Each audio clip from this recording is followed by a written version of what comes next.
उम्मीद है आप सब खैरियत से होंगे। मेरा नाम है इमरान खान और आप देख रहे हैं मेरा YouTube channel Imran Khan official. Today our topic is azimuthal quantum number. जैसे ही हम एजीम्यूथल क्वांटम नंबर का लफ्ज़ ज़ुबान से निकालते हैं तो हमारे जहन में जो फर्स्ट क्वेश्चन बनता है वो बनता है कि what is azimuthal quantum number and how it is produced, why it is needed। तो इस क्वेश्चन का मतलब ये है कि हमें पता है कि बोहर एटॉमिक मॉडल में डिफेक्ट्स थे।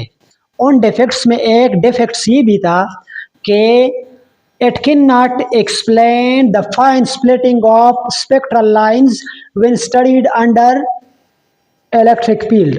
मतलब ये कि एटॉमिक स्पेक्ट्रा की जो लाइंस हमें सिंगल नज़र आ रही थी, जब केमिस्ट ने इसको, साइंसदानों ने इसको हाई रिजॉल्विंग स्पेक्ट्रोमीटर के ज़रिए देखा तो ये मज़ीद छोटे छोटे लाइंस में स्प्लिट हुए थे।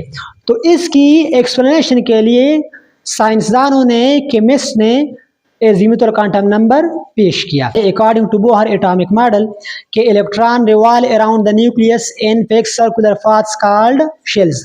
लेकिन जब हम इन शेल्स को देखते हैं under high power resolving microscope तो ये जो शेल्स होते हैं ये मज़ीद छोटे छोटे रास्तों पर मुश्तमिल होते हैं और इन रास्तों को एक्सप्लेन करने के लिए एजीम्यूथल क्वांटम नंबर पेश की गई। तो what is azimuthal quantum number? Azimuthal quantum number को हम कई नामों से पुकारते हैं, जैसा कि angular momentum quantum number, orbital shape quantum number etcetera. Azimuthal quantum number is represented by small l. Azimuthal quantum number shows us the number of sub shell. ये हमें किसी भी शेल में मौजूद सब शेल के नंबर के बारे में बताती है। It also shows us the shape of sub shell.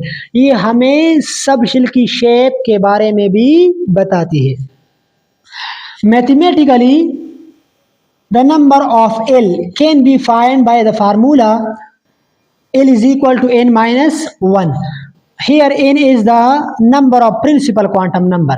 For example, अगर हम सेकंड शेल के लिए एजीम्यूथल क्वांटम नंबर मालूम करना चाहते हैं तो हम यहाँ पर 2 पुट करेंगे। 2 minus 1 is equal to 1। यानी सेकंड शेल में हमारे पास एजीम्यूथल क्वांटम नंबर की वैल्यू 1 होगी। Its values may be 0, 1, 2, 3 and so on।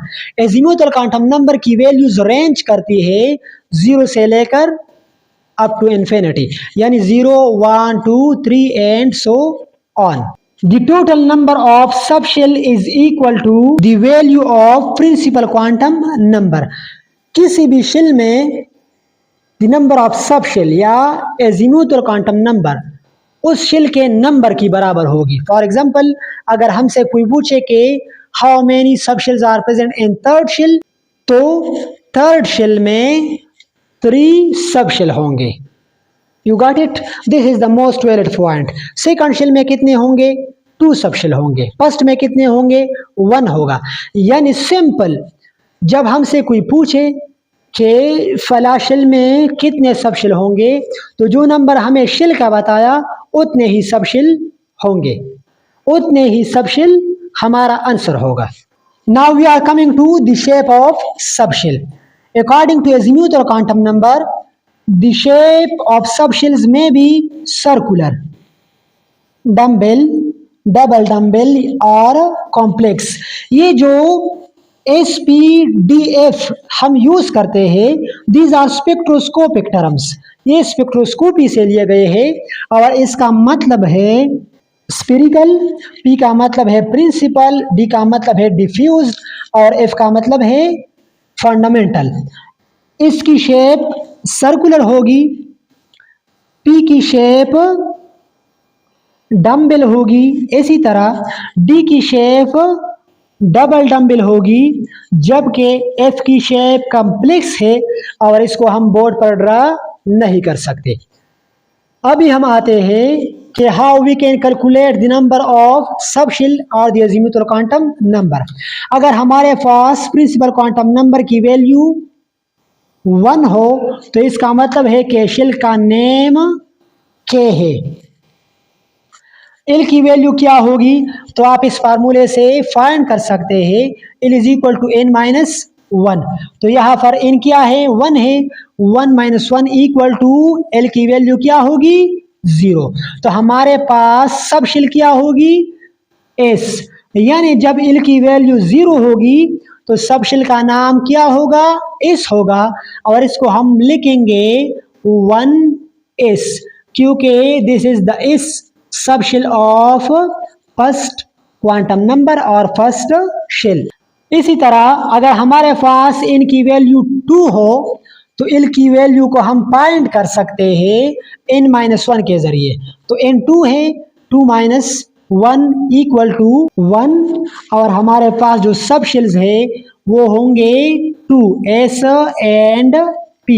क्यों 2 होंगे, क्योंकि एक तो सेकंड शेल से आ गया, लेकिन 1 के साथ साथ, एक के साथ साथ 0 तो पहले से थी, तो 0 s के लिए और 1 p के लिए।